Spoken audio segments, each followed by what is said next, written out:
কি চুপ করে থাকার জন্য দেখা করতে আসছো? আচ্ছা, তোমাকে আর কতবার বলবো, আমার এক কথা বলতে আর ভালো লাগে না। কোন কথা বারবার বলতে ভালো লাগে না? তুমি জানো না, আমার ফ্যামিলি সম্পর্কে তো তুমি ভালো করেই জানো, তাই না? হ্যাঁ জানি, জানবো না কেন? কি ঘোড়ার ডিম জানো তুমি? 2 দিন পর পর বিয়ের প্রপোজাল আসতেছে, আমি আর কত থামাইতে পারি? তোমার বাসায় বারবার এত বিয়ে আসে কেন? আর তোমার এই যে ছেলে টেলে দেখতে আসে, এগুলো আমার সহ্য হয় না। আর তোমার রিলেটিভস এত ছ্যাচরা কেন? কাজ নাই আর তোমার জন্য ছেলে দেখার জন্য উঠে পড়ে লাগছে? স্টাডি শেষ করছো, জব তো করবা এট ফার্স্ট, এগুলা কি ড্রামা হইতেছে? তোমার কাছে এটা ড্রামা মনে হলেও আমাদের এখানে এটাই নর্মাল। আমি কি করব আর কত আটকাতে পারবো? আমার এখানে কিছুই করার নাই।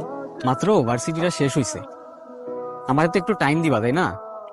আর এমন না বসে আছি, প্যাশন যা ছিল সব বাদ দিয়ে রাস্তায় রাস্তায় ঘুরতেছি, জব খুঁজতেছি, আর কি চাও?